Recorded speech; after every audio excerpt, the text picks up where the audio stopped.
She's just paid help, nothing more." My sister's voice floated across the champagne-scented air, soft enough to sound elegant, sharp enough to slice through my composure. Crystal-clinked laughter followed. We were standing beneath the gold chandeliers of the Donovan family's Manhattan penthouse, just minutes before the countdown to New Year's Eve. I was holding a tray of hors d'oeuvres, not because I worked there, but because Vanessa thought it was funny. She wanted to feel useful, she'd told the caterer. I should have left, but instead I smiled, setting the tray down, as if her cruelty were nothing but background noise. What she didn't know was that just a few miles away, screens were already lighting up with a story that would rewrite everything she believed about who held the real power. That night wasn't the first time Vanessa reminded me of my place. It was just the last time I let her. Growing up, I was the quiet one, the fixer. While she inherited charm and the family business, I inherited responsibility.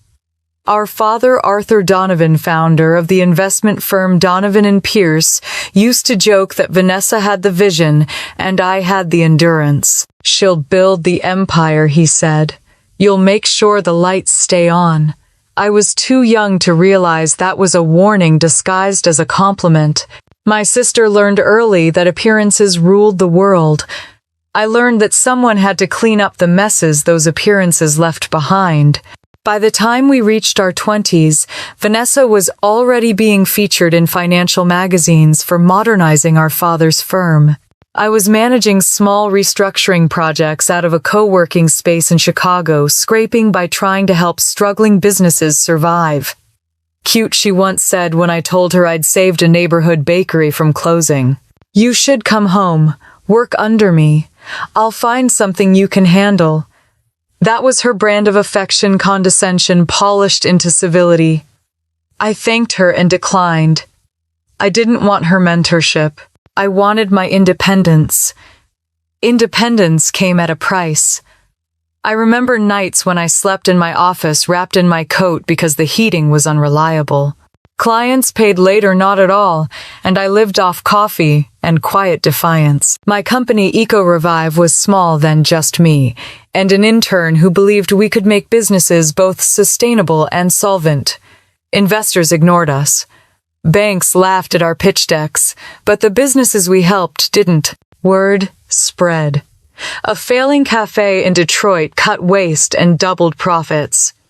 A small textile factory in New Jersey avoided layoffs after we renegotiated contracts. Within 2 years, our clients started referring to me as the woman who saves companies. The irony was delicious. My sister saved her image. I saved livelihoods. Still, at family events, none of that mattered. Every December, our parents hosted the same extravagant party at the penthouse. Silver dresses, jazz bands, senators, and CEOs sipping imported scotch. Vanessa would glide through the room like royalty, and I, ever the dutiful daughter, would smile and pretend I belonged. But that year, something in me had changed. I wasn't the same woman who accepted silence as survival. I had just signed a contract that would put Eco Revive on the national stage, a government-funded initiative for green business recovery.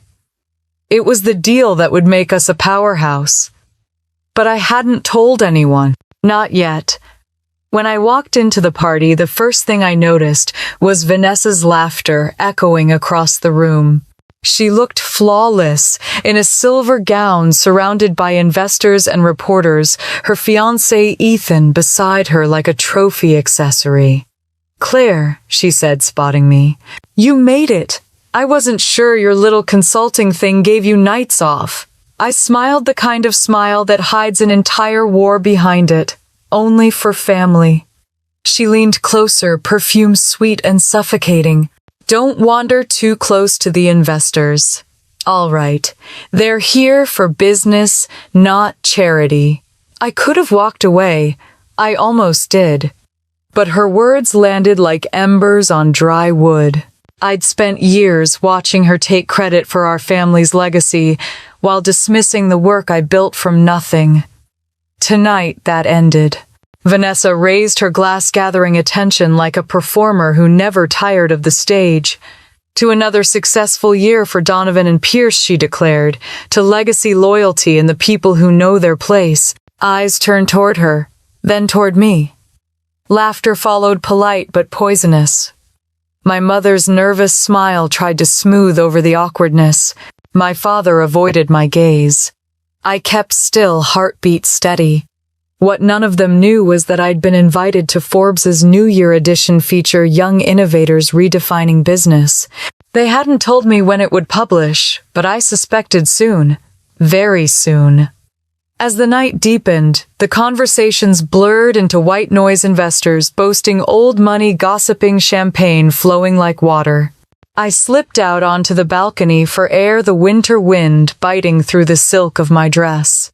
Manhattan shimmered below, a city built on ambition and amnesia. Behind me, laughter drifted through the glass doors, Vanessa's voice the loudest of them all. She'd always mistaken cruelty for confidence. I used to think silence was strength, but silence is only power when it's chosen. That night, I wasn't silent. Ethan came out to join me, coat draped over his shoulders. She went too far, he said quietly. Don't take it personally. You know how she gets. I turned to him, the city lights reflecting in his glass. She humiliates me for sport, I said. You don't call that personal? He hesitated, guilt flickering across his face. She's under pressure. The SEC's been sniffing around the firm. You know how fragile image is in our business. That caught my attention. What do you mean, the SEC? He realized he'd said too much, backpedaling. It's nothing, just routine checks. Then he disappeared inside, leaving me alone with a spark of suspicion that would soon grow into a blaze. When I went back in, Vanessa was holding court again, telling a story about the time I tried to run a business out of a garage. The crowd laughed. I stood by the bar watching the seconds tick toward midnight. My reflection in the mirror behind the liquor bottles didn't look like the woman she was describing. My hair pinned sleek, my gown gold, and understated, my expression calm, too calm. I wasn't her joke anymore. At 11:59, Vanessa called for attention again. Before the countdown, she said a toast to those who know their worth and those who think they do. Glasses rose. I didn't lift mine. I looked past her to the massive TV screen mounted behind the stage where the feed from Times Square played. The crowd chanted 10, 9, 8. My phone buzzed in my clutch. A message from Emily Rhodes' Forbes editorial. It's live. Congratulations, Claire. You're our cover story. 765. I opened the message and saw the cover glowing on my screen. Claire Donovan, the youngest self-made billionaire of the year. 4-3. I looked up. The TV behind Vanessa flickered as the feed cut to a live news break. The Forbes cover filled the screen. My name, my face, the gold dress I was wearing right now. 2-1. The room went silent. Champagne froze midair. Vanessa turned slowly, her smile collapsing. For the first time in years, I didn't feel small. I felt seen.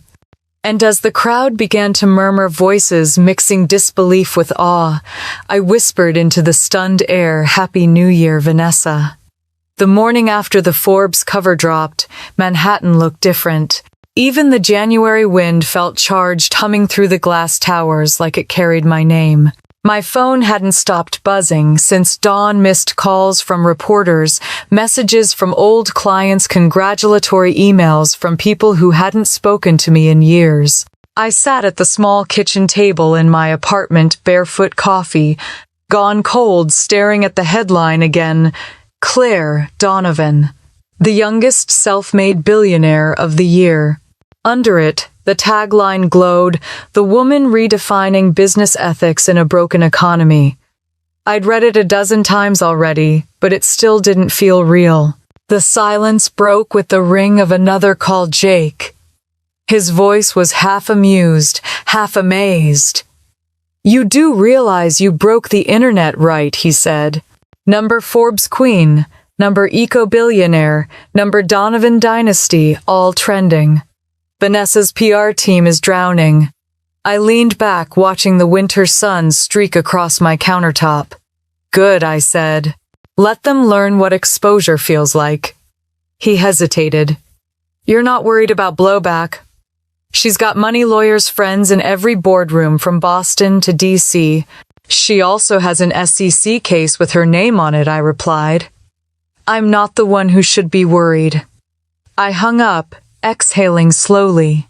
My reflection in the window looked both familiar and foreign. Same eyes, same quiet expression, but something behind them had sharpened.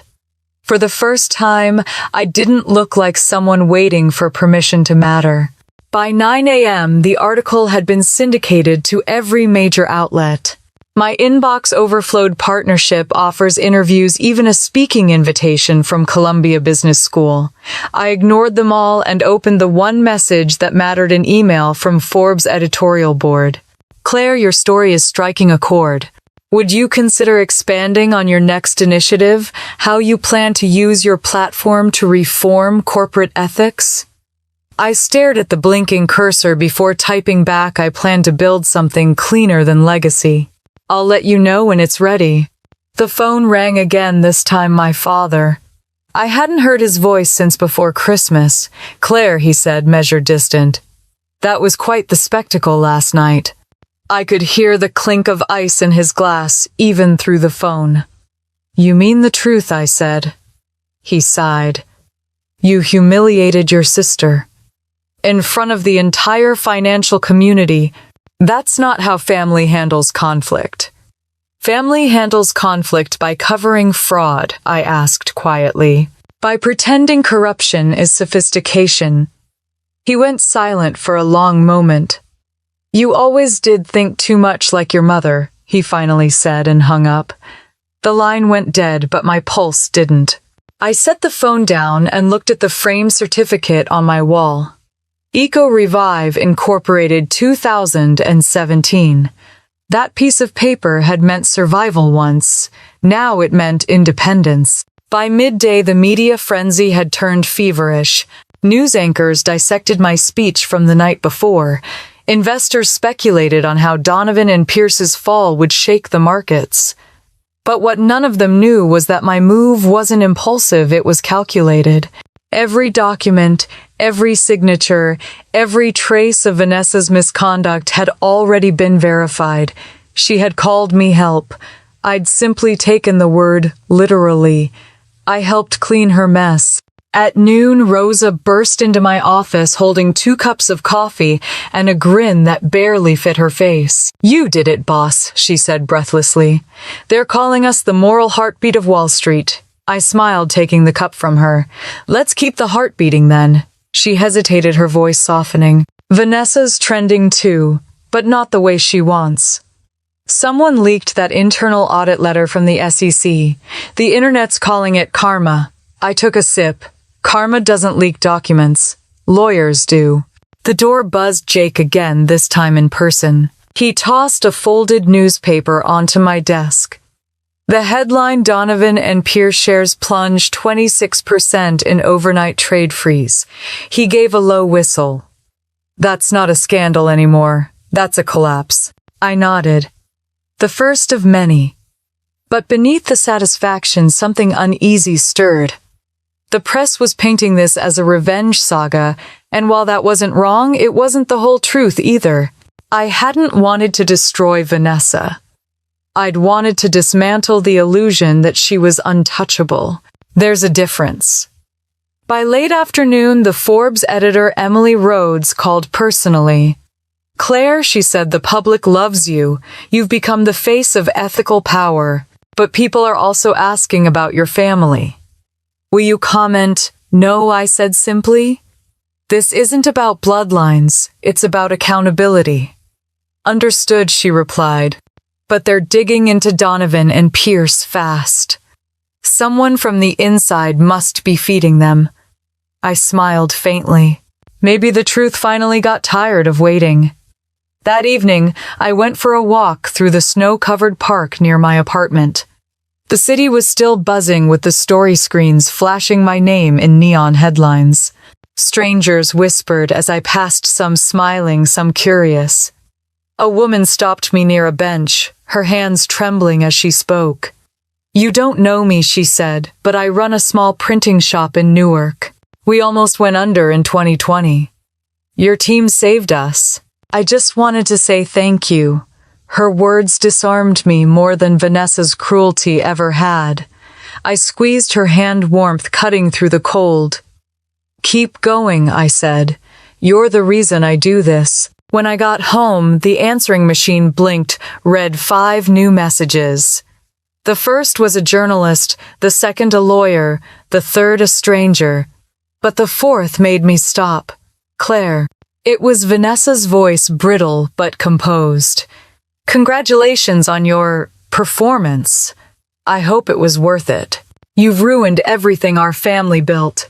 I'll make sure the world remembers you not as a savior, but as the woman who tore her own blood apart." A pause. Then, softer, "You think you're untouchable now. You're not." The message ended, leaving a silence so sharp it rang in my ears. I deleted it without replaying. She could spin whatever story she wanted. I had the documents, the truth, and the one thing she could never fake: integrity. I opened my laptop and began typing notes for Project Horizon, the initiative Eco Revive would launch next. The idea had been simmering for months, a digital platform connecting small businesses with ethical investors built on transparency and sustainability. It would change the way capital flowed, bypassing the greed that destroyed companies like Donovan and Pierce. The cursor blinked on the blank page. I titled the document, "Building Something That Lasts." Outside, fireworks cracked over the skyline again. Another celebration, another night of noise. But I didn't need a countdown anymore. I'd already crossed the threshold. Before shutting down, I checked one last notification, a direct message from Emily Rhodes. "Claire Forbes wants to schedule a follow-up profile. We'd like to call it From Revenge to Redemption. Let me know when you're ready." I typed back one line, "I'm not ready for redemption yet. I'm still cleaning." Then I closed the laptop, exhaled, and let the silence settle. For the first time in my life, it didn't feel heavy. It felt earned. The email came at 3:14 inches the morning. Jake's name glowed on my screen above a single line that made my heart slam against my ribs. "You were right. Greystone Capital doesn't exist on the SEC registry." I sat up the city outside, still asleep, lights flickering from the riverfront. The spreadsheet attached loaded slowly, rows of transactions rolling across my screen like a confession in code. Cayman Islands, Singapore, Zurich. Every payment link traced back to Donovan and Pierce, and every approval carried one signature: Vanessa's. I stared until the numbers blurred, until the air felt heavy with confirmation. I'd spent years being told I exaggerated, that I saw ghosts in boardrooms and shadows in contracts. Now the proof stared back. My sister hadn't just manipulated people, she had manipulated the market. By sunrise, the apartment felt like a war room. I spread printouts across the dining table: bank transfers, invoices, shell company filings Jake had pulled from offshore databases. Each connection formed a web thin but strong enough to strangle her entire empire. When Rosa arrived with coffee, she froze at the sight. "Please tell me that's not what I think it is." I handed her a page. "It's worse. She's been rerouting investor funds through dummy entities for years. Greystone is just one mask. There are 5 more behind it." Rosa read silently, her jaw tightening. "You could take this to the press today." "Not yet," I said. "The truth deserves structure, not chaos. We'll build the case before we light the match." At 10, Jake called from Boston. "I traced Greystone's IP logs," he said. "You won't believe who handled their digital correspondence, Donovan and Pierce's own internal servers. She didn't even try to hide it." "Arrogance always leaves fingerprints," I murmured. "Claire, this isn't just unethical. This is criminal. I know, I said quietly. And she knows I know now. By noon, I'd called a meeting at the office. May and Devin were already there, their faces tense. I pinned copies of the fraudulent transfers on the glass wall, each document like a weapon waiting to be used. This, I told them, is Project Horizon. We're not just consultants anymore. We're investigators. May frowned. You want to go after your sister's firm, that's war. I met her eyes. No, that's justice. We went to work like surgeons. May analyzed the fake valuations line by line, her pencil tapping in rhythm. Devin combed through procurement ledgers, highlighting every inconsistency. Rosa documented the timeline of transactions, cross-referencing with SEC filings. By the time night fell, the office floor was covered in paper and tension. Do you think she suspects? Devin asked, rubbing his temples. I thought of Vanessa's message from the night before, the venom disguised as control. She's too busy blaming me in public to imagine I'm studying her in private. Rosa snorted. She always underestimated you. That's her weakness. I smiled thinly. It's also my weapon. At 8, Jake arrived with a new folder. You'll want to see this, he said. One of Vanessa's junior accountants sent me an anonymous tip. Internal expenses were inflated, millions filed under consulting fees. The money trails to an account in Dubai. Guess who authorized it? Vanessa, I said automatically. He nodded. And your father co-signed one of the transfers last year. For a moment, the room went quiet. Even May looked up from her screen. He knew, she asked. I swallowed hard. If he didn't, he chose not to. Which might be worse. I turned away, pretending to review the documents, but the truth clawed at me. For years, I'd thought my father was simply blind to Vanessa's manipulation, not complicit in it. The realization that he'd helped her protect the illusion twisted something deep inside. Rosa broke the silence. So what now? Now, I said, we build an arsenal. Over the next week, my life blurred into a cycle of caffeine, sleepless nights, and strategic obsession. We cross-checked data, collected testimonies, and built a forensic map that connected every illegal wire transfer to Vanessa's signature. The evidence grew into something undeniable. One evening, Amira Patel, Jake's contact at the Department of Justice, joined us over video call. Her tone was clipped, her eyes sharp. If this evidence is real, you're holding a grenade, she said. Once it's public, there's no going back. Whistleblowers rarely walk away untouched. I'm not looking to walk away, I said. She studied me for a moment, then nodded. Then you'd better do it right. Don't leak it. File it. Let the law carry the blade for you. After the call, May leaned back, exhaling. She's right. You're poking a lion. I smiled faintly. Then I'll make sure the lion's in a cage before I knock. That night I couldn't sleep. I sat by the window, watching snow gather on the streetlights. My mind replayed childhood dinners, Vanessa, charming guests while I poured wine, my father's approving nods, my mother's practiced laughter. They'd called it family tradition. I called it performance. Every laugh had been a transaction, every silence an investment, and now the debt was due. At dawn, I went into the office early. The city was ghostly quiet, the kind of cold that keeps secrets. I opened my encrypted drive and stared at the folder labeled Horizon Evidence, Verified. Each document inside carried months of my sister's arrogance, her emails, her approvals, her carelessness. And below them, my name on a separate file, whistleblower submission draft. I hesitated only once. My finger hovered over the send button as I whispered to the empty room. You built your empire on illusions, Vanessa. I'm about to show them what it's really made of. Then I pressed send. When the confirmation ping echoed, the weight lifted, not completely, but enough to breathe again. I leaned back, eyes closed, and let the hum of the city seep through the glass. By the time Rosa and May arrived, I'd already printed 3 binders, one for the SEC, one for the DOJ, and one for us. The war had officially begun. Later that afternoon, Jake called with a cautious tone. "There's chatter already," he said. "Someone inside Donovan and Pierce leaked that the SEC has new information. Vanessa's holding an emergency board meeting tonight." "Good," I replied. "Let her scramble." He hesitated. "She's dangerous when cornered."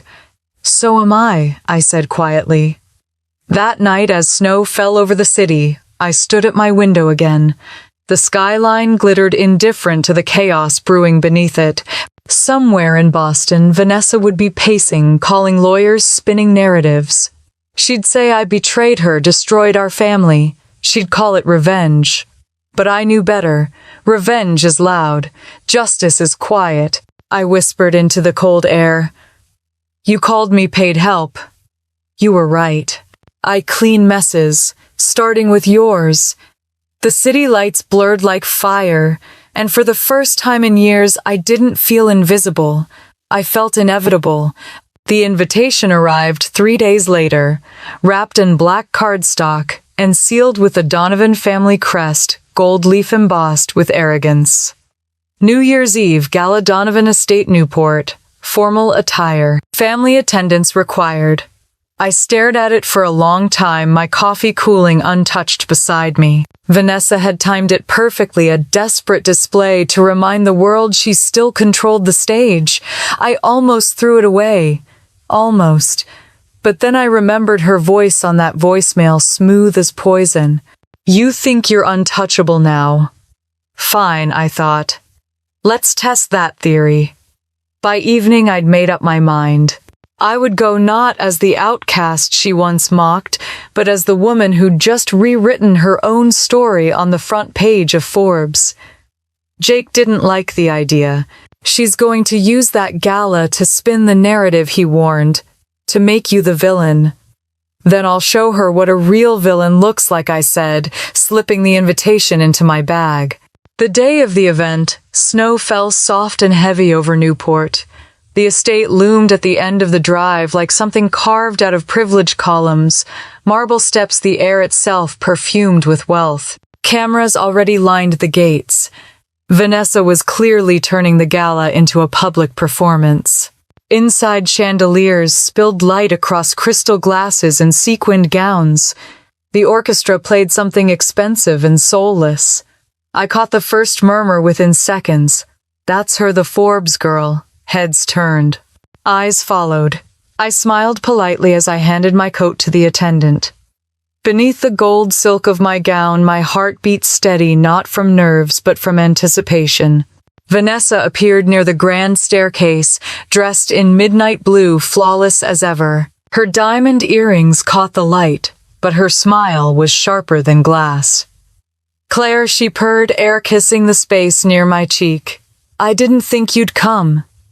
"You sent an invitation," I said. "I assumed it wasn't optional." "Oh, it wasn't." Her gaze flicked down to my dress, then back up with a smirk.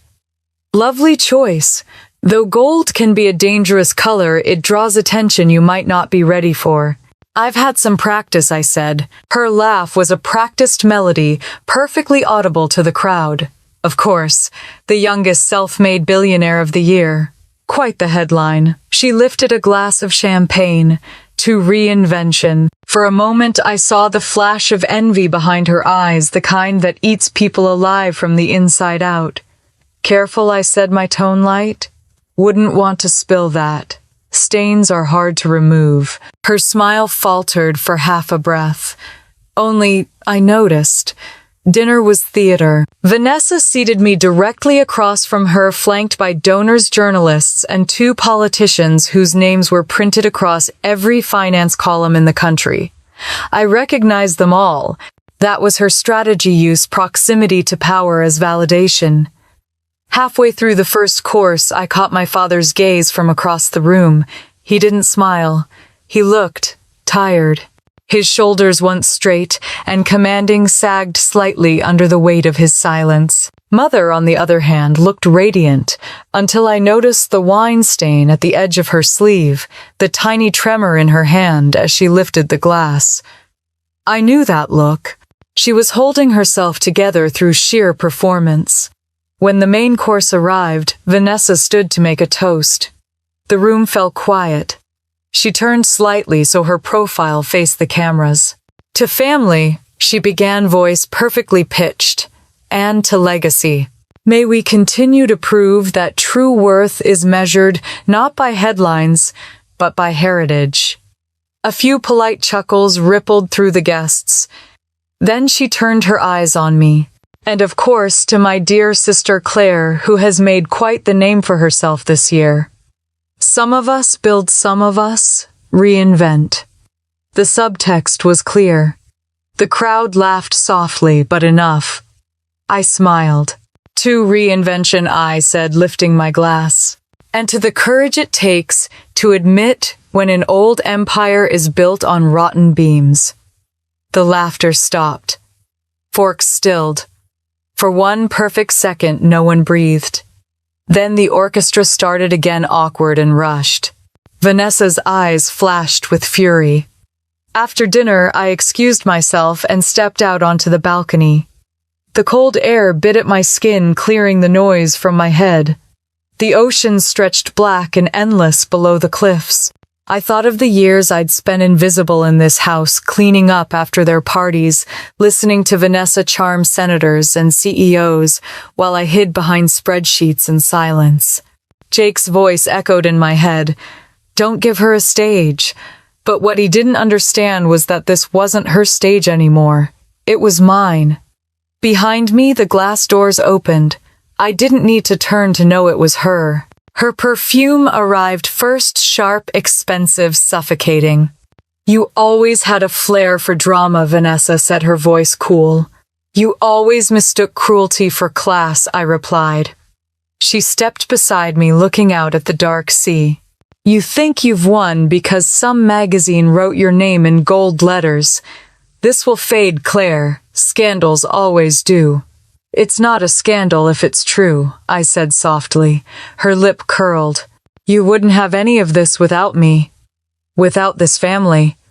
I turned to her fully then. "You're right. I wouldn't. You taught me everything I needed to know about greed, manipulation, and how to survive them both." She blinked, the confidence cracking. "You think you can destroy me?" I smiled faintly. "No, Vanessa.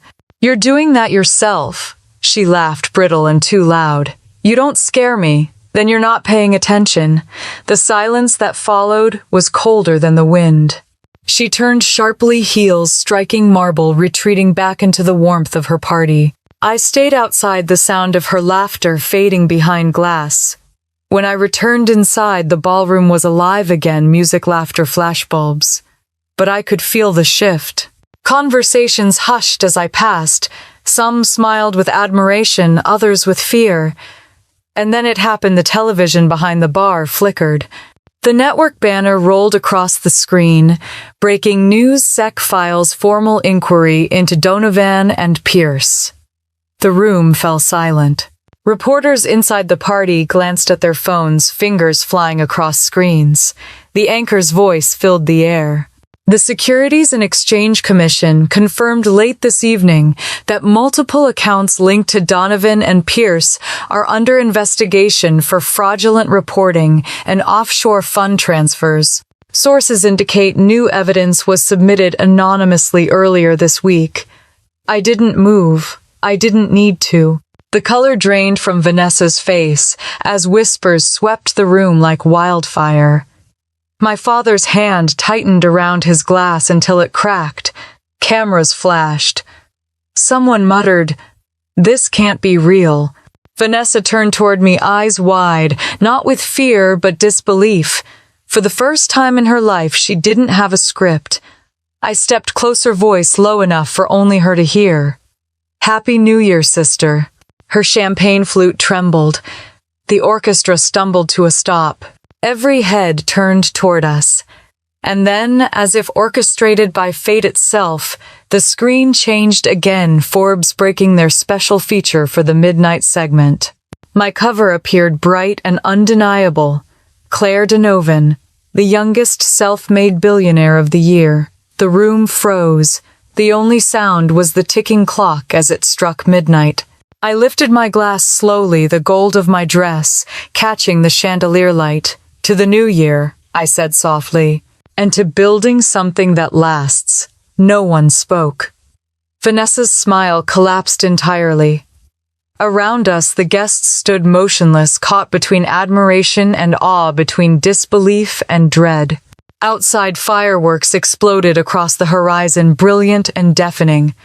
But inside that ballroom, the only sound that mattered was silence, the sound of a dynasty unraveling in real time. The fireworks had barely faded when the cameras began flashing like gunfire. The New Year's Eve ballroom, once humming with polished laughter, had turned into a battlefield lined with sequins and broken silence. Vanessa stood frozen beneath the chandeliers, her glass still half raised as if refusing to accept gravity.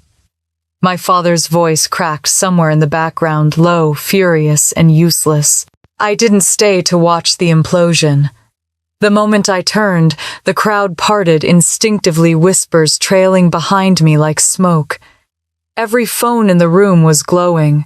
Screens reflected my Forbes cover gold dress, calm smile, headline blazing. The youngest self-made billionaire of the year. Each photo felt like a blade slicing through Vanessa's carefully stitched facade. Outside, the cold hit me like truth. The air smelled of salt and smoke from the fireworks still drifting over the bay. I could hear muffled chaos through the glass doors, the reporters, the accusations, the cracks forming in every polite smile. I almost pitied her. Almost. Jake's car was already waiting at the edge of the drive. He rolled down the window, eyes wide. "You really dropped the bomb, didn't you?" I slid into the passenger seat, the hem of my gown brushing the salt-wet floor. "Not a bomb," I said quietly. "Just a truth she couldn't bury." He chuckled, but there was awe beneath it. The SEC statement hit within minutes of the Forbes broadcast. Someone timed that perfectly.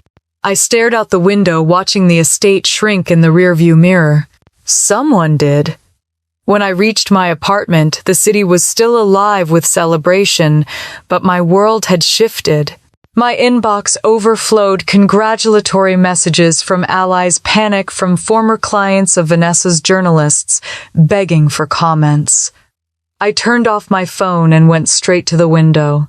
Across the river, fireworks painted the skyline gold and red. For a fleeting moment, I thought of the girl I'd been sitting at that same window years ago, unpaid intern, invisible sister. She wouldn't have believed tonight was possible. At 4 a.m, Rosa arrived. Her hair was messy, her coat thrown over her pajamas, but her eyes sparkled with disbelief. "Claire, you're on every network." Every single one. CNN, Bloomberg, even the late shows. They're calling it the fall of the Donovan dynasty. I smiled faintly. Dynasties always fall. People just forget to write the chapters that lead up to it. She dropped onto the couch beside me, clutching a mug of tea. "Vanessa's PR team is spiraling. Half her board has already resigned." "She'll fight," I said. "She always does. But this time her weapon is gone, her reputation." The next morning, the war moved online. Headlines exploded across every feed. Donovan and Pierce under federal scrutiny. Investors withdraw millions as fraud allegations mount. Sister who blew the whistle, Claire Donovan, Forbes's ethical billionaire. Rosa handed me a tablet. "You might want to see this." On the screen was a live broadcast from outside the Donovan estate. Reporters swarmed like vultures. Vanessa stood at the gates, still elegant, but fraying her voice tight with denial. "These accusations are baseless," she declared. "My sister's sudden fame has clearly clouded her judgment. I wish her well, but we will not be defined by lies." I tilted my head. "She's already defined by them." Jake called minutes later. "She's calling for a private meeting," he said. "Wants to clear the air." Her lawyers reached out through back channels. I laughed softly. "Clear the air, she polluted it years ago." "She's desperate," Jake said. "But she's also cornered, and that makes her dangerous." "Be careful." That evening, as dusk sank over the city, I sat in my office with the lights off, staring at the framed Forbes cover hanging opposite my desk. Beneath it sat the folder that had changed everything, Project Horizon Evidence. I flipped it open, tracing the lines of transactions, the proof of deception that had lived quietly in my hands for months. It wasn't just data anymore. It was history rewritten. The intercom buzzed. Rosa's voice came through. "She's here." I hadn't expected Vanessa to come herself. When she walked in wrapped in a black coat, she looked smaller than I remembered. The woman who once commanded entire rooms now carried her own storm. "I thought you'd send lawyers," I said. "They're waiting outside," she replied. I wanted a moment alone. For a beat, neither of us spoke. The city lights painted her face in fractured golden shadow. "You think you've won," she said finally. "I didn't play to win," I said. "I played to survive." She laughed, but it came out cracked. "Survive? You destroyed me. You destroyed our family. I exposed what you destroyed yourself." She stepped closer, her perfume sharp with nerves. "You could have come to me first. We could have fixed this quietly." "Quietly," I repeated. "Like how you fixed Greystone Capital. Like how you fixed those offshore accounts." Her eyes flashed. "You don't understand how the world works." "Oh, I understand perfectly," I said, voice low. "I just stopped pretending corruption is strategy." She exhaled, glancing around the office as if searching for a weak spot. "You're no saint, Claire. The media will turn on you eventually. They always do." Maybe I said, "But I'll still sleep at night." For the first time, her facade cracked completely. "Do you know what it's like to lose everything?" "Yes," I said softly. "You taught me." She went still.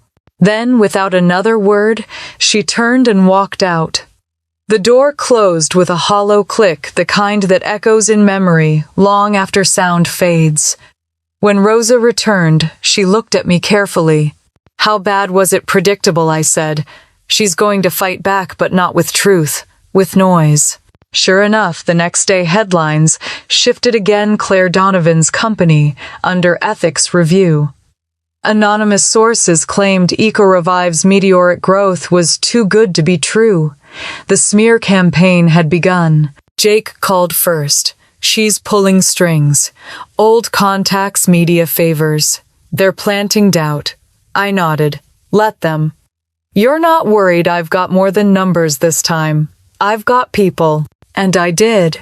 Clients, partners, even small business owners started flooding social media with stories how EcoRevive had saved their companies, their homes, their futures. Hashtags trended within hours. Number "Thank you, Claire," number "Ethical Power," number "Truth over Legacy."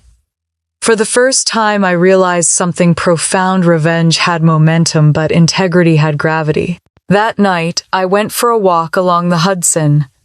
The wind off the water was brutal, but it cleared my head. Every skyscraper reflected both past and possibility. My sister had her empire of glass. I had mine of steel. My phone buzzed an unknown number. I answered out of instinct. "Claire," the voice said. Male, steady. "You don't know me, but you saved my company last year. If you ever need a witness for whatever's coming, you've got one." I smiled, the kind that starts deep in the chest. "Thank you," I said. "I might take you up on that." When I returned home, the skyline glittered like gold armor. In the distance, the Donovan Tower's lights flickered, one floor dark after another. For years, that building had been the symbol of my exclusion. Now it was proof that collapse and creation often begin at the same height. As I poured a glass of wine, I caught my reflection in the window, the same woman Vanessa had once dismissed as paid help. But tonight, under the glow of the city I had outgrown, she looked nothing like help. She looked like consequence. The subpoena landed on my desk 2 weeks later, stamped in thick black ink like a declaration of war. Request for documentation, EcoRevive Holdings and affiliated entities. Vanessa had moved faster than I expected. Her lawyers had convinced a judge to initiate a compliance review under the guise of corporate transparency. It wasn't justice.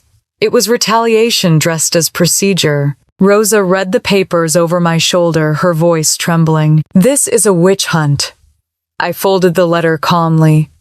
"Then we'll give them nothing to burn." I called Jake first. "She's weaponizing the courts," I said. He exhaled on the other end. "I figured she might. Her board's collapsing. She needs to drag you down with her. She's betting the press won't distinguish between investigation and guilt." "She's wrong," I replied, "but we'll still play smart." For the next 72 hours, my office transformed again, binders, stacked laptops, humming coffee gone cold, in untouched mugs. I gathered my team in the conference room, sunlight slicing across the glass walls like a spotlight. "We're going to cooperate fully," I told them. "Every file, every audit, every email. If we've done nothing wrong, transparency is our armor." Devin frowned. "Even if they twist your words, they can't twist numbers," I said. "Not if they're clean." By midnight, the walls were lined with folders.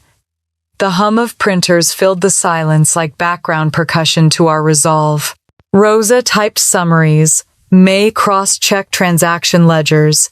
Jake handled communications with the firm representing us, a white shoe outfit known for surgical precision in crisis defense. Still, fatigue crept in, followed by unease. Vanessa wasn't just trying to tarnish my reputation. She was trying to exhaust me, to force me to bend under the weight of bureaucracy. At 3 a.m, May leaned back in her chair. "You ever wonder why she hates you this much?" I looked up from the spreadsheet. "Because I stopped needing her." When dawn broke, the city glowed pale silver through the office windows. I poured another cup of coffee, my reflection split across the glass, half shadow, half light.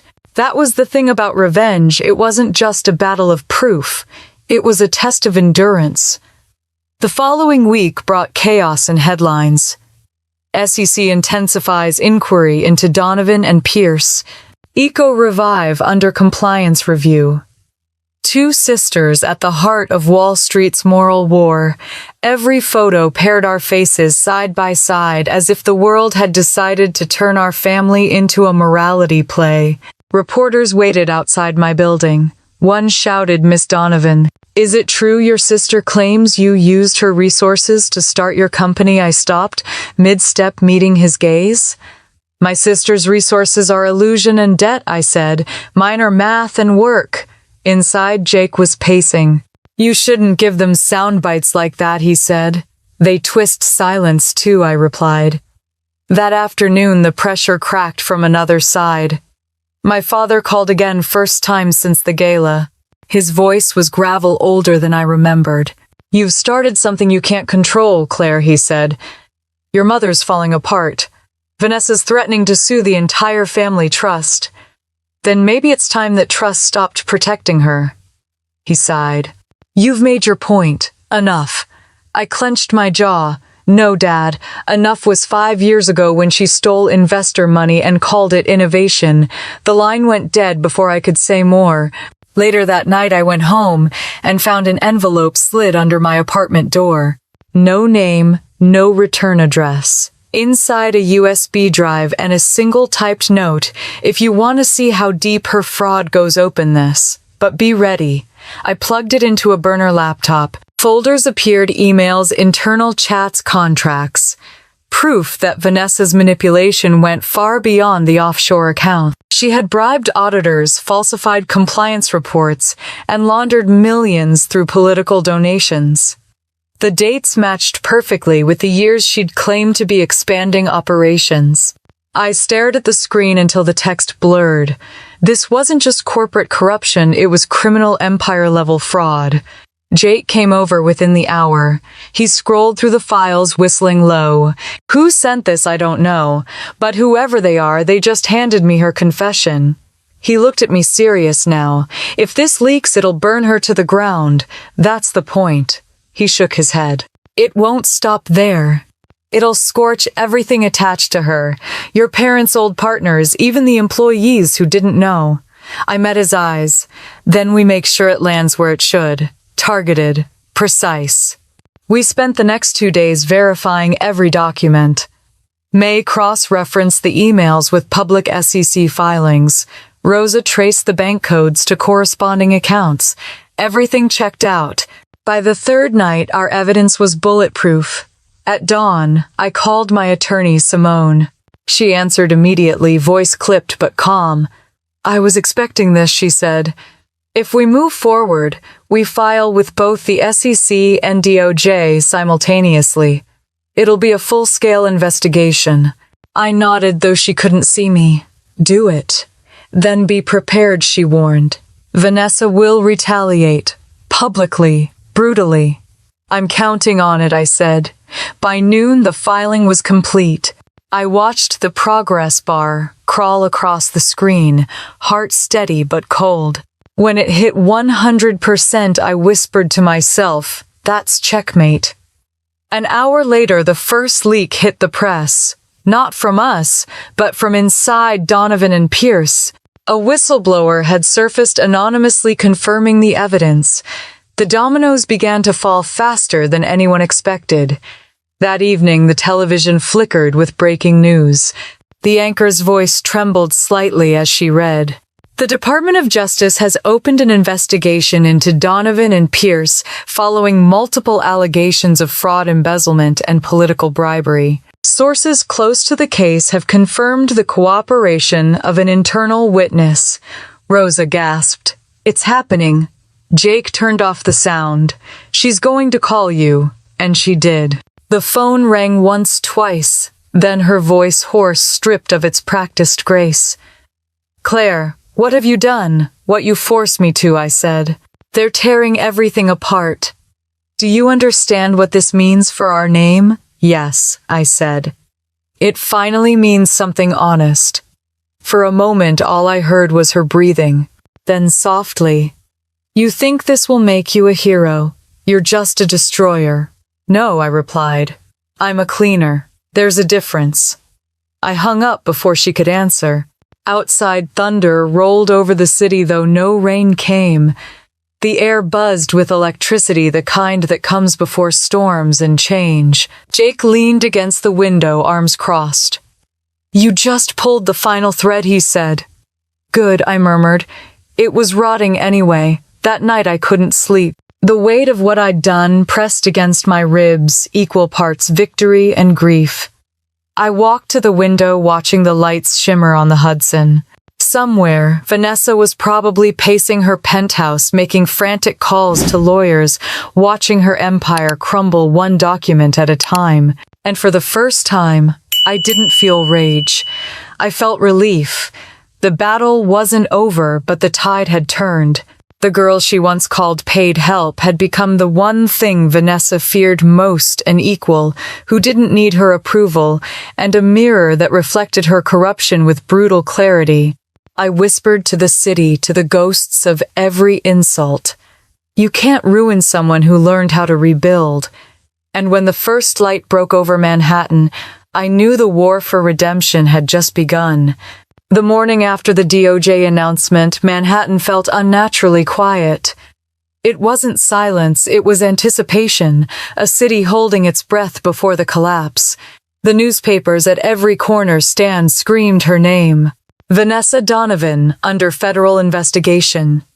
Beneath the headline, a photo of her walking out of the Donovan and Pierce Tower, chin high, sunglasses on, but her expression brittle. I sat by my window with a cup of coffee gone cold, watching the footage replay on TV.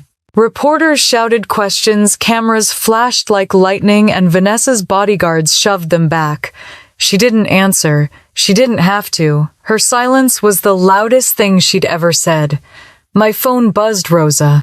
Claire, it's chaos, she said breathlessly. Half the partners have resigned. The firm's offices in Boston and Chicago are shutting down. The FBI's already subpoenaed their servers. I exhaled slowly. It's faster than I thought. Vanessa hasn't been seen since last night, Rosa added. Rumor is she's hiding at your parents' estate in Connecticut. Of course she was. The same place she always ran to when things went wrong. A fortress built on denial and marble. By noon, the office was swarming. Reporters outside the building, clients inside. Everyone wanted answers. May was fielding calls from investors. Jake was coordinating statements with Simone's legal team, and I was preparing for the press conference we couldn't avoid any longer. "This isn't about her anymore," Simone said firmly as we stood in the conference room. "You can't let them frame this as sister versus sister. It's truth versus corruption. Make that distinction clear." I nodded. "I'll handle it." When the cameras finally flashed that afternoon, I stood at the podium under the harsh white light of accountability. I did not set out to destroy anyone I began. But when truth collides with power, destruction is often collateral. What's happening to Donovan and Pierce isn't a scandal, it's a correction. The room buzzed with questions. "Miss Donovan, did you expect your sister's downfall to happen this fast? Do you feel any remorse?" I met their gazes one by one. Remorse belongs to those who choose silence. I chose exposure. That line would replay on every network for the next 48 hours. When the press left, the exhaustion hit. Simone squeezed my shoulder before leaving for another call. "Brace yourself," she said quietly. "Vanessa's not done. She'll drag you through the mud before she falls." That night it started. Anonymous leaks. Edited clips implying I'd profited off insider information. Fake text threads circulating online. The internet didn't need proof. It only needed momentum. Within hours, hashtags twisted my story. Number Golden Hypocrite trended next to number Justice for Vanessa. Rosa burst into my office waving her phone. "She's feeding this. Look at the accounts, they're all linked to a PR firm in DC. She's paying trolls to smear you." "Of course she is," I said. "When truth fails, manipulation speaks louder." But even as I said it, my stomach knotted. I'd built my empire on integrity. Watching it questioned by strangers who didn't know me, it hurt more than I'd expected. Jake found me later, standing by the window again. "You okay?" "I'm fine. Don't lie," he said gently. "You're shaking." I looked down. My hands were trembling slightly. "It's not fear," I said. "It's fury."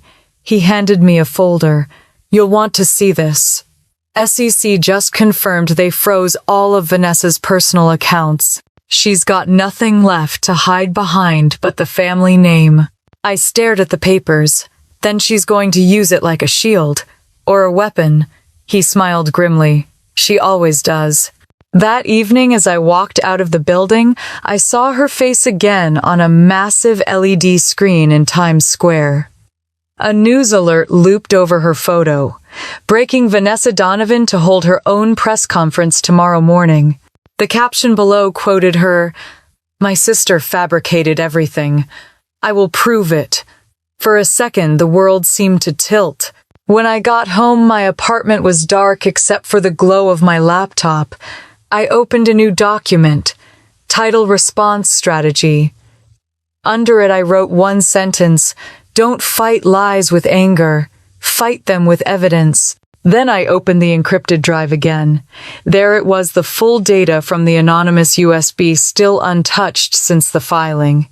Emails between Vanessa and politicians, records of wire transfers disguised as campaign donations. Proof that her rot wasn't confined to finance, it reached into government. If she wanted to drag me into the light, I would bring the fire with me. The next morning, I turned on the television just in time to watch Vanessa take the podium. She looked composed, her voice calm, rehearsed.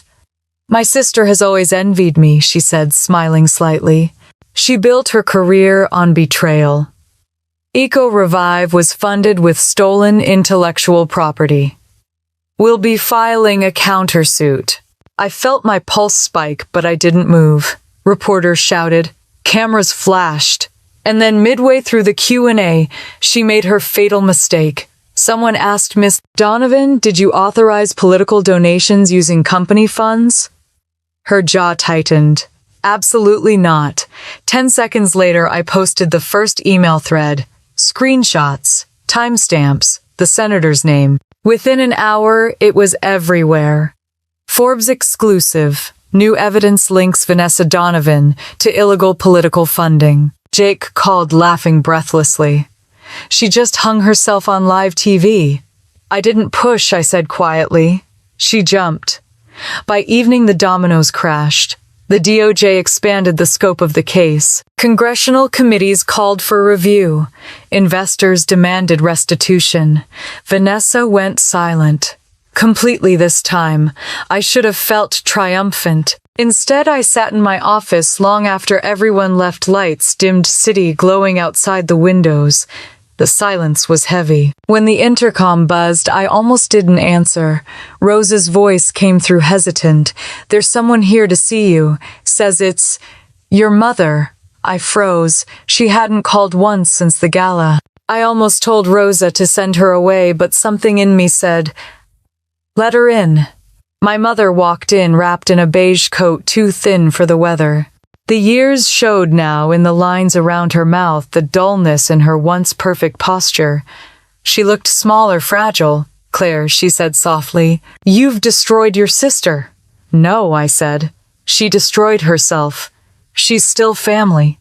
She stopped being that when she used our name to launder money. She sighed, sinking into the chair across from me. You always were like your father, unforgiving. I met her eyes.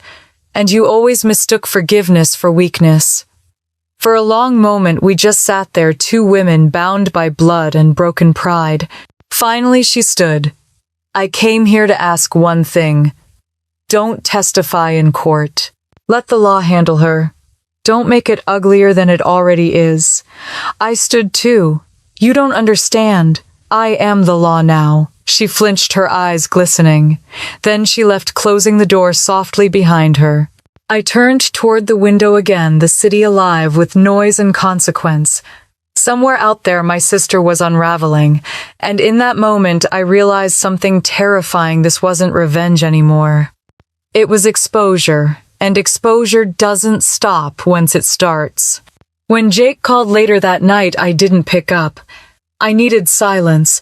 I needed to remember who I was before this war began. But the truth was clear, there was no before anymore. There was only what came next. The world now saw Vanessa as the fallen heiress, and me as the woman who brought her down. And if I was going to wear that title, I intended to make sure it meant something. The day Vanessa was indicted rain-washed over Manhattan, like the city itself was cleansing her name from its skyline. I watched from the window of my office, the clouds low and heavy, the kind of gray that swallows sound. Headlines flickered across every screen. On 6th Avenue, Vanessa Donovan charged with fraud, embezzlement, and federal bribery. I didn't smile. I didn't even breathe for a while. I just stood there, letting the rhythm of the rain steady me. For months I'd been preparing for this exact moment, and yet it felt strangely hollow, like watching the ending of a story I already knew by heart. Rosa broke the silence first. It's official, she said softly, scrolling through her phone. She's surrendered to authorities. They released the mugshot. I turned. How bad? Rosa hesitated before showing me the screen. Vanessa looked human. No perfect hair, no diamonds, no mask. Just exhaustion carved into every line of her face. Jake walked in seconds later, shaking the rain off his coat. It's done. The feds seized all her accounts. Even the Hamptons estate is under lien. I nodded slowly. And my parents? He hesitated. They're not under investigation yet, but they're broke. The trust is gone. They sold the townhouse. I looked out the window again. Good. Maybe they'll finally learn what it feels like to live without illusion. That evening, I sat alone in the office long after the others left. The rain had turned to snowflakes melting against the glass before sliding away. I thought about every insult, every dinner table humiliation, every time Vanessa had called me paid help. It didn't feel like victory anymore. It felt like the echo of something that used to matter. My phone buzzed. Simone's name lit the screen. "It's over," she said without preamble. "DOJ will file the plea deal by next week. She's cooperating, probably trying to cut time." "Of course she is," I said quietly. Simone paused. "There's one more thing. The prosecutors want you to testify, Claire. They say your statement will close the case." I closed my eyes. "When next Monday?" "Federal court downtown." "I'll be there." After I hung up, I sat there in the dim office, light the quiet, too full. Every piece of paper, every decision, every sleepless night had led here. But for what to stand in a courtroom and watch my sister sentenced, to see the last thread of our family unravel. By the time Monday came, the city was frozen solid, the streets glazed with winter glass. The courthouse loomed ahead like a mausoleum. Jake walked beside me, silent, the air between us thick with what neither of us could say. Inside, cameras flashed. Reporters lined the halls, whispering my name like it was both curse and headline. Claire Donovan, the whistleblower sister. When I took the stand, Vanessa was already seated at the defense table. She looked smaller than I remembered, her power drained, replaced by a fragile defiance. For a second, our eyes met. It was enough to drag 100 memories through my chest. Shared birthdays, fights over dresses, the time she'd taught me how to drive in our father's old Mercedes. The prosecutor began. "Miss Donovan, can you describe when you first discovered the falsified records?" I steadied my voice. 2 years ago. I was reviewing financial statements tied to Greystone Capital, one of my sister's subsidiaries. The data didn't match the filings. It led me to investigate further. "Why didn't you come forward sooner?" "Because no one would have believed me then. They still thought she was untouchable." The courtroom was silent except for the scratching of pens. I continued piece by piece, detail by detail, explaining the trail of fraud that had stretched from Manhattan to Dubai. Every word I spoke built the case tighter around her. When I finished, the prosecutor nodded. "Thank you, Miss Donovan. No further questions." Then Vanessa's lawyer stood. "You've made quite a name for yourself, haven't you?" he said smoothly. "Forbes cover media darling, self-made billionaire. Do you deny that this exposure has benefited your company financially?" "No," I said simply. "Truth has value. Some might say this case isn't about truth. It's about revenge." I met his gaze, then glanced at my sister. "Revenge ends when the guilty fall. Accountability is what comes next." He didn't ask another question. When court adjourned, I stayed seated for a moment as the crowd poured out. Vanessa rose, wrists cuffed loosely in front of her. She hesitated, then turned slightly toward me. "You got what you wanted," she said, voice barely above a whisper. "No," I said. "I got what was necessary." For a second, she looked like she might cry, but then her jaw hardened. The guards led her away, her heels echoing faintly on marble, the sound diminishing until it disappeared. Outside, snow was falling again, thick and soft. Reporters swarmed, microphones, flashing questions shouted through the wind. I didn't stop. Jake shielded me as we pushed through the crowd. Back at the office, the team greeted me with cautious smiles. Rosa hugged me tight. "It's over," she whispered. I pulled back slightly. "No, it's finished, but not over." Over the next week, the fallout spread. The Donovan name, once carved into the glass of every skyscraper, was scrubbed from buildings, websites, and contracts.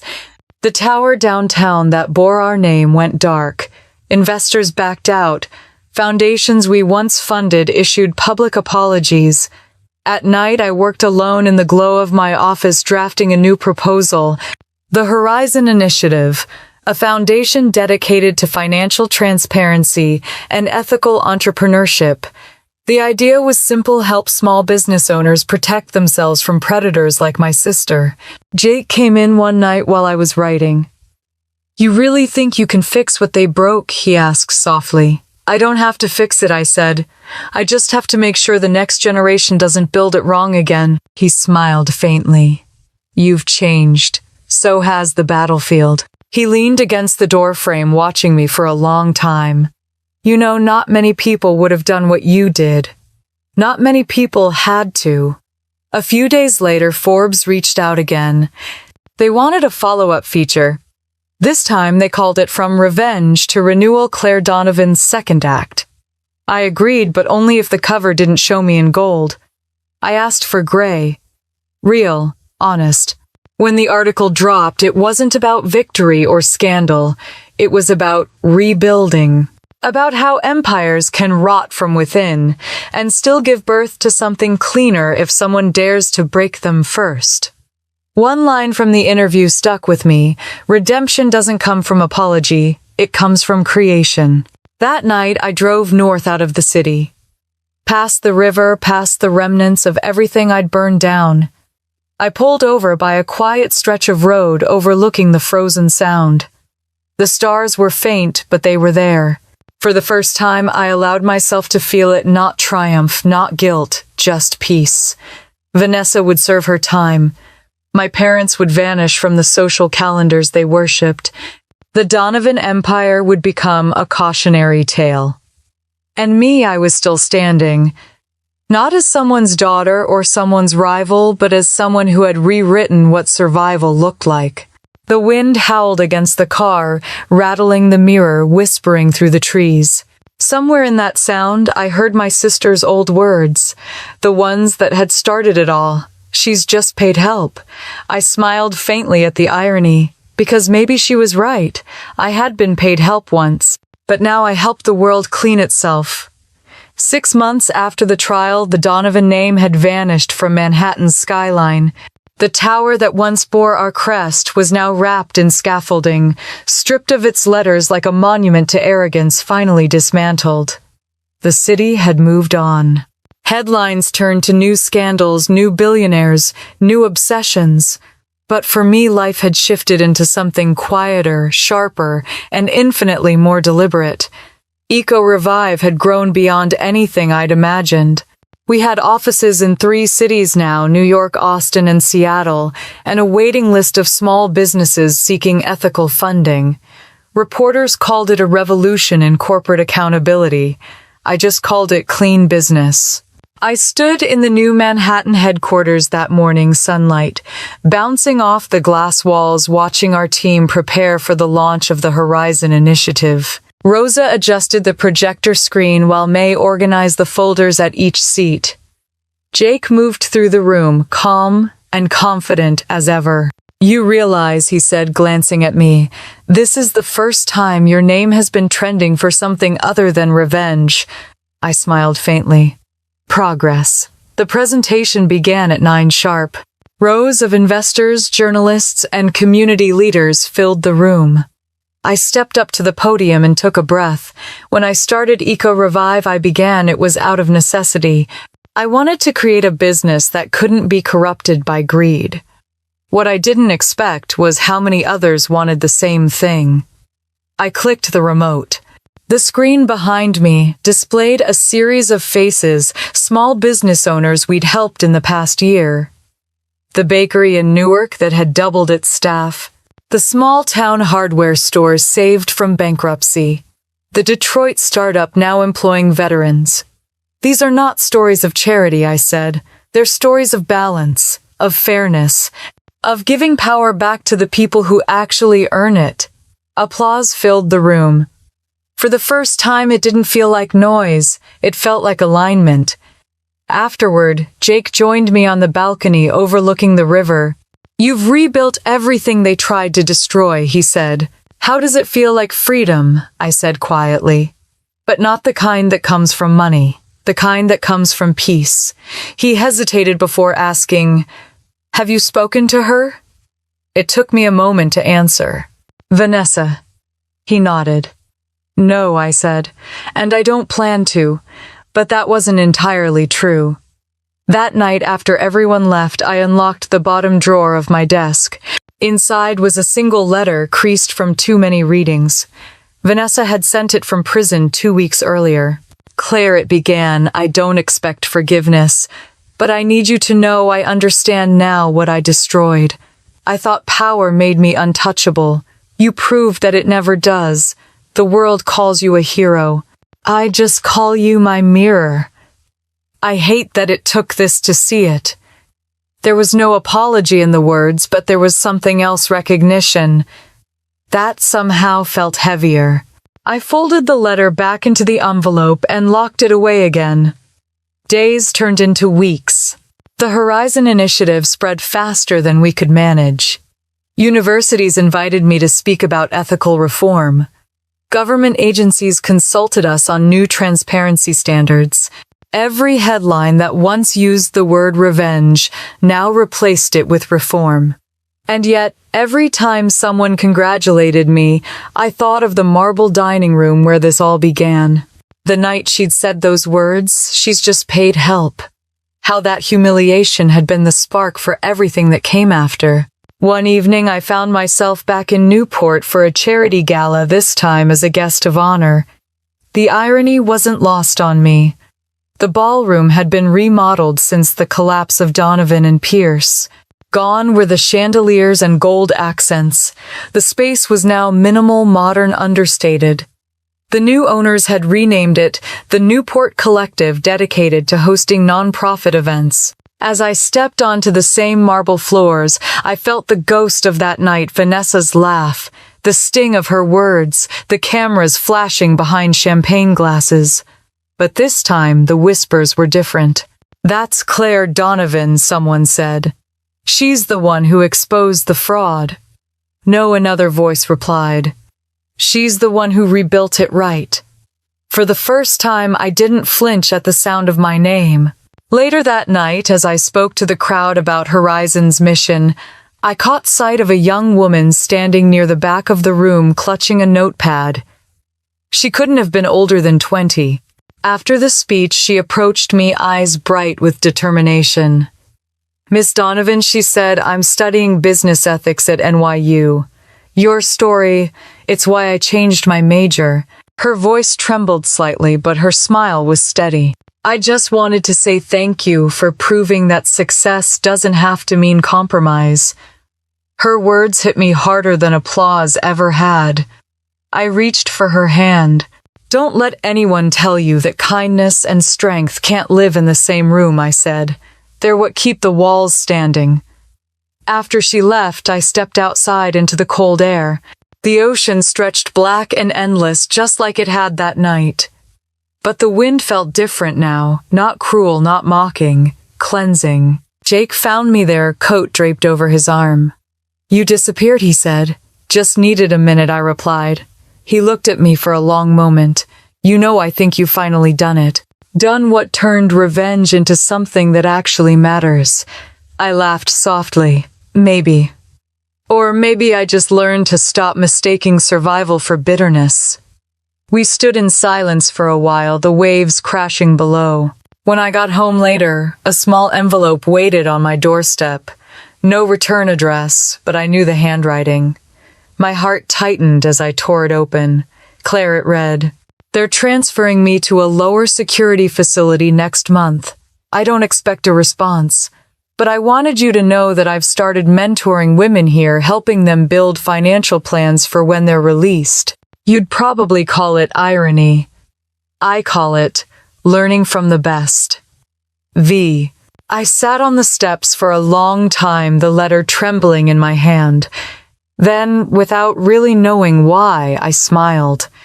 Because maybe this was what closure looked like, not forgiveness, not friendship, but understanding. The next morning, I brought the letter to the office and pinned it to my wall next to the first Forbes cover. Not as a trophy, not even as a reminder, but as proof that even broken things could be repurposed into meaning. When Rosa noticed, she tilted her head. You're keeping that? Yes, I said. Every empire deserves a record of how it fell and how we rose after. Outside, the city was waking up again, the morning light, soft and gold across the skyline. I walked to the window, my reflection layered over Manhattan's endless glass towers. The world had stopped seeing me as the sister who exposed the scandal. Now I was something else entirely. And as I looked out at the city I'd rebuilt from the ashes of my family's greed, I realized the truth. I'd been chasing all along. Revenge fades, but integrity doesn't. It was the only currency that never lost its value. The first spring after the trial came late, slow to thaw through the chill that had settled over everything. But when it arrived, it did so with quiet confidence, buds, pushing through the concrete sunlight, filtering through office windows, like a soft reminder that rebuilding was possible. I'd stopped counting the days since Vanessa's conviction. Time had become less about what was lost and more about what was growing in its place. Eco-Revive was thriving. The Horizon Initiative had already helped over 100 small businesses secure transparent funding, and every week we were fielding new partnership requests from institutions that had once ignored my calls. Yet the success didn't feel loud. It felt earned. That morning, Rosa burst into my office waving a glossy magazine. "You're not going to believe this," she said, breathless with excitement. I looked up from my laptop as she laid it on my desk. Forbes 100 Most Influential Women of the Year. And there I was again, this time not for wealth, not for scandal, but for impact. The caption under my photo read, "Claire Donovan, redefining capitalism through conscience." I traced the letters with my finger, remembering the first time my name had appeared under their masthead. That cover had been my revenge. This one felt like my redemption. Later that day, Jake called from Austin, where our new branch was opening. "You're all over the news again," he teased. "Can't even step away for a day without you making headlines." "Don't exaggerate," I said, smiling. "How's the launch packed? We've got local entrepreneurs lining up to pitch. You should be here. These people talk about you like you invented sunlight." I laughed, but a quiet part of me warmed at the thought. The girl who'd once been mocked at her sister's dinner table was now being thanked by people who didn't even know the name Donovan. When I hung up, Rosa knocked on the door again. "There's someone here to see you," she said. "She says she's from the Women's Reentry Alliance." A few minutes later, a woman in her 50s stepped in. Her face was lined, but kind, her eyes steady. "Miss Donovan," she said, shaking my hand. "I'm Lydia Perez. I run the education program at the correctional facility in Danbury. Your sister asked me to deliver something." My pulse slowed. "Vanessa." She nodded and handed me a thin folder. Inside were handwritten notes, financial literacy lessons, small business strategies, simple budgeting guides written in Vanessa's neat slanted handwriting. At the top of the first page, "Rebuilding from Zero," Lydia smiled faintly. "She teaches a weekly class for women preparing to leave. Some of them have business ideas but no direction. She's surprisingly good at it." For a long moment I couldn't speak. The version of my sister I'd known, the one driven by power and perfection, felt galaxies away from the woman writing these words. "Thank you," I said finally. Lydia paused at the door. She said one thing to me before I left. "Tell my sister she was right, about everything." When she was gone, I sat at my desk, the folder still open, Vanessa's words spreading across the page like quiet penance. I felt something shift, small but real. Not forgiveness, not yet, but recognition. That evening, I drove out of the city, needing air that wasn't wrapped in glass and ambition. The road led north to the Hudson Valley, where spring had already turned the hillsides green. The Donovan family estate, long seized and resold, now belonged to a nonprofit that hosted leadership retreats for young women. I donated anonymously, though I suspected the board knew. When I arrived, the old gates were gone, replaced with a simple sign, "The Harbor Institute for Women in Business and Beyond." Inside, the mansion no longer gleamed with marble and chandeliers. The dining hall had been converted into a co-working space filled with laptops, whiteboards, and laughter. The scent of coffee replaced the perfume of my mother's dinner parties. A young woman looked up from her desk. "Can I help you? I used to live here," I said quietly. Her eyes widened. "You're her, aren't you, Claire Donovan?" I smiled. "Once upon a time," she grinned. "We read about you in our program. You inspired the entire curriculum here." Her words landed with a weight I didn't expect. I walked through the hall's rooms that had once echoed with my sister's laughter, my parents' judgments, and my own silence. Now they buzzed with life and purpose. The ghosts had been evicted. In what used to be the great dining room, a group of women were gathered around a long table brainstorming business ideas. One was sketching a logo for an eco-friendly cleaning brand. Another was writing projections for a catering company that hired women recently released from prison. Watching them, I realized something powerful. My revenge had never been about destruction. It had been about reclamation, of space, of dignity, of narrative. I left the house as the sun dipped behind the hills, the air warm and heavy, with the scent of blooming lilacs. Before driving away, I looked back one last time. For the first time since I was a child, I felt peace connected to that place, not pain. Back in Manhattan, Jake met me for dinner at a small Italian bistro in Tribeca, the same neighborhood where Vanessa had once humiliated me years ago.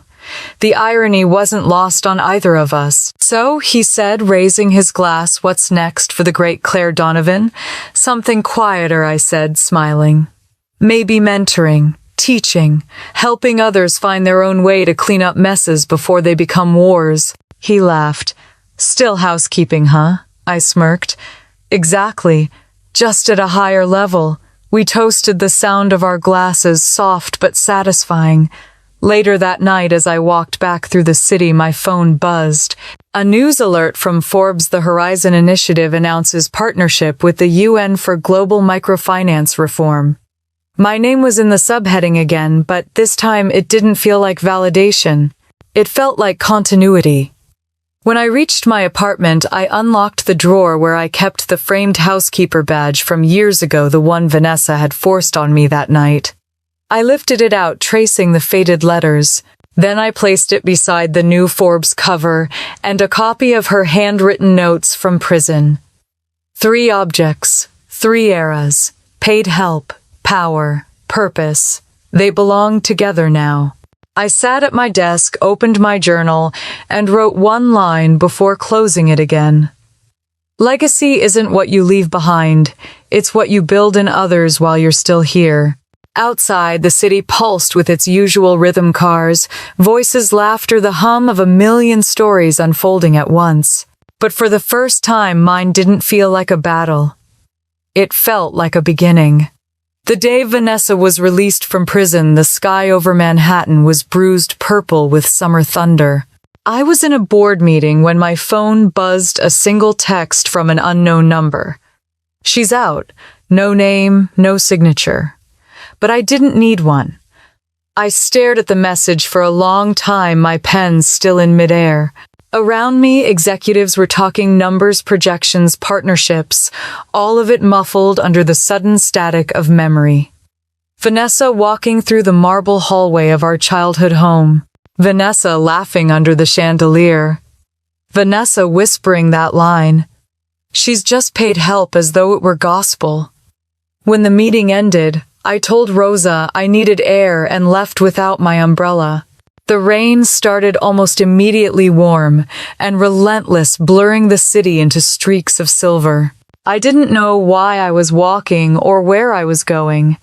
I only knew that after years of distance, something inside me was pulling toward closure. By the time I reached the small cafe on Fifth Avenue, I was soaked.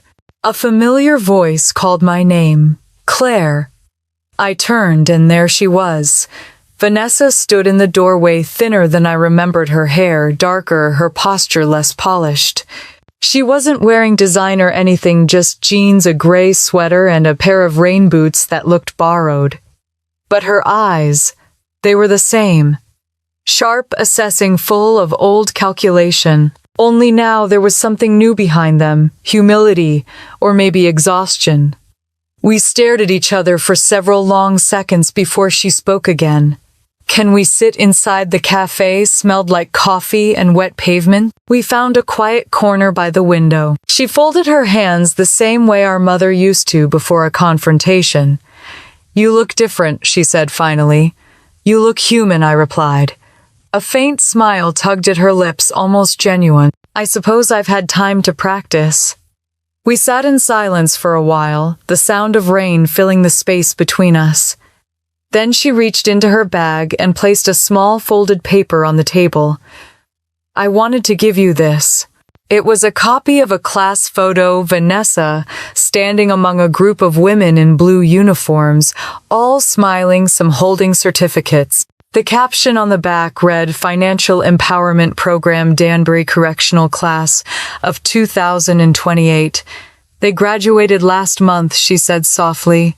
I taught them how to open savings accounts, build budgets, apply for microloans. Some of them are starting small businesses now, cleaning services, food trucks, real work. Her voice faltered on those last two words. I didn't come to ask for forgiveness, she continued. I just wanted you to know that I finally understand what you built and why you built it.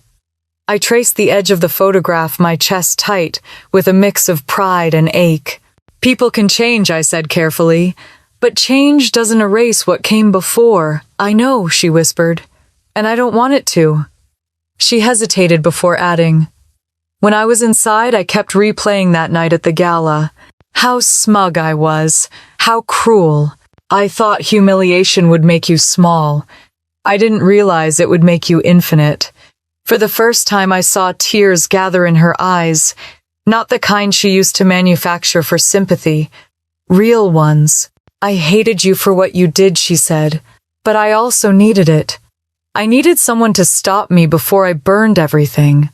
I leaned back, studying her. You were always chasing a finish line that didn't exist, Vanessa.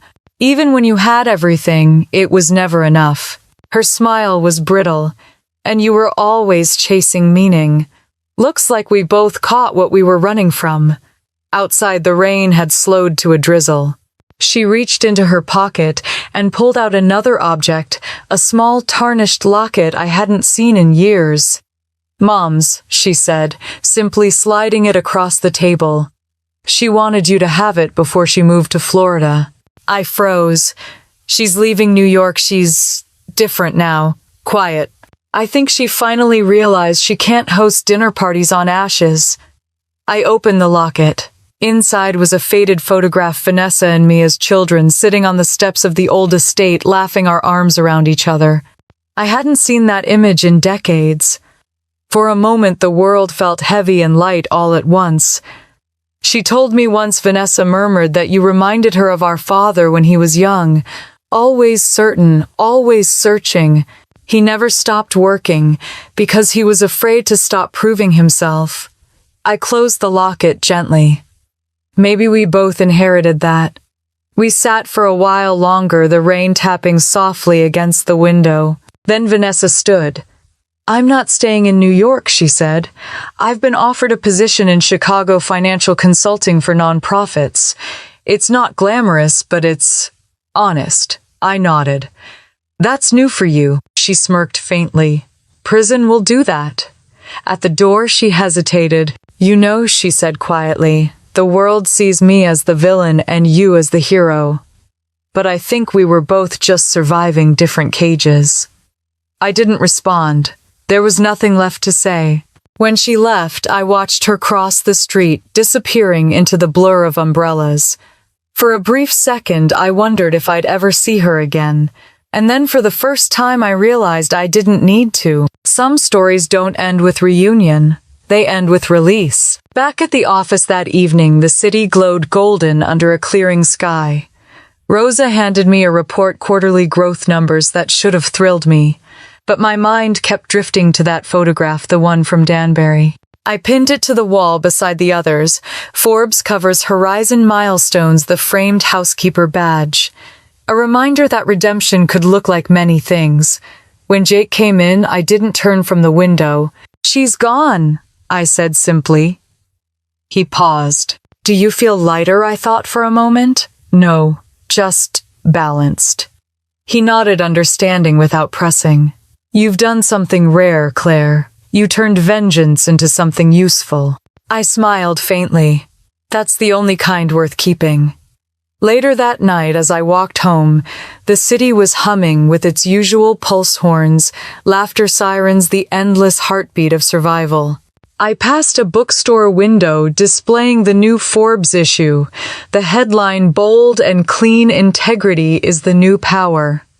Inside, a group of college students stood by the magazine rack pointing at my photo. One of them, a young woman with thick glasses, said softly, "She's why I changed my major." I kept walking, but my chest ached with something tender and fierce. When I reached my apartment, I unlocked the glass case in my office. Inside were the 3 artifacts of my journey: the badge, the letter from Vanessa, and the locket. I rearranged them so they stood side by side, each representing a truth: humiliation, resistance, renewal. Then I wrote a note in my journal: before turning off the light, revenge built the fire. Justice forged the steel. But grace, that's what keeps the house standing. Outside, the last drops of rain fell against the glass. Somewhere beyond the skyline, a train horn wailed, carrying one chapter away while another quietly began. The morning sun spilled over the city like melted gold, and for the first time in years, I didn't wake up thinking about war. The headlines, the courtrooms, the family name, all of it had finally drifted into memory like dust settling after a long storm. I brewed coffee in silence, listening to the soft hum of the city below. The air felt different now, lighter, quieter, almost forgiving. On my desk sat the letter Vanessa had sent before leaving for Chicago. "I've started again," she'd written. "Not as a Donovan, just as myself. And it feels strange but good." I ran my fingers over the paper, realizing how far both of us had come from the women we used to be. For the first time, I believed that maybe some things didn't end, they simply evolved. That day was special: 5 years since the launch of the Horizon Initiative. We were holding our anniversary event in the same building where my career had first begun, back when Eco Revive was nothing more than a dream written on a legal pad in a 1-bedroom apartment. Rosa had spent weeks planning every detail, and when I arrived, the lobby was unrecognizable. The walls were covered in photographs, hundreds of small businesses that had survived, grown, and thrived because of the programs we'd built. 2,000 jobs created, 1,000 loans repaid in full, and 0 lawsuits, Rosa said proudly as she handed me the event folder. "I'd say that's a clean record," I smiled. "Not bad for a company they once called a hobby." The auditorium filled quickly: founders, students, journalists, and families. The hum of conversation rose like a heartbeat. I stood at the edge of the stage for a moment, watching the crowd, feeling a weight I hadn't realized I still carried begin to lift. Jake joined me, adjusting his tie. "They're all waiting for you," he said. "Funny," I whispered. For most of my life, I was the one waiting to be seen. When the lights dimmed, I stepped into the spotlight. Applause echoed through the room, but it wasn't the noise that moved me. It was the faces. Real people. Lives rebuilt, futures redirected. 5 years ago I began. This wasn't a company. It was a rebellion. A rebellion against greed, against manipulation, against the idea that success must come at someone else's expense. Today, Horizon isn't just about business, it's about trust. It's about giving back what the world took from people who were told they didn't belong. Behind me, the screen lit up with photos. Women opening storefronts, men standing proudly beside delivery vans, families gathered in newly opened restaurants. The audience was silent, the kind of silence that feels sacred. I took a breath. For a long time, I thought revenge was the only way to reclaim power. But revenge is fire, it burns fast and leaves you standing in ashes. What matters is what you build after the flames die. The applause this time was thunderous. But I wasn't done. When I was younger, I worked for people who believed money was the only language worth speaking. Now I've learned that integrity speaks louder. You can't cash it, but it will keep your soul solvent. After the event, people lined up to shake my hand, to tell their stories, to thank me. I smiled. I listened, but my eyes kept drifting toward the last row where a familiar figure stood quiet and still. Vanessa. She didn't approach the stage. She just smiled faintly, one hand pressed over her heart, the other holding a small notebook. Then when our eyes met, she mouthed the words, "I'm proud of you." It was enough. Later, when the crowd had gone, I found a note on my chair, her handwriting unmistakable. "Don't worry, I didn't stay long. I just needed to see what you've built. It's beautiful, Claire. Keep building." I folded it carefully and slipped it into my pocket. That evening, Jake and I walked through the city, passing the old Donovan and Pierce building. It was now the headquarters of a community investment bank, a Horizon partner. The marble facade was the same, but the name engraved across it read, "The Nexus Trust." I ran my fingers over the letters. The irony wasn't lost on me. The house that had once symbolized greed now stood for transparency. Jake looked at me. "Do you ever miss it?" The fight. I shook my head. "No. You can't miss what you've already transformed." We kept walking past the river, past the bridges, glowing with city light. The air smelled of summer rain and something cleaner possibility. When I got home, I poured a glass of wine and sat by the window, the skyline glittering like an old friend. On my wall hung the framed relics of my journey, the housekeeper badge, the first Forbes cover, Vanessa's prison letter, and now a new photo. The Horizon anniversary crowd, hundreds of faces lit by belief. For a moment I closed my eyes and replayed it all. The humiliation, the fear, the fire, the triumph.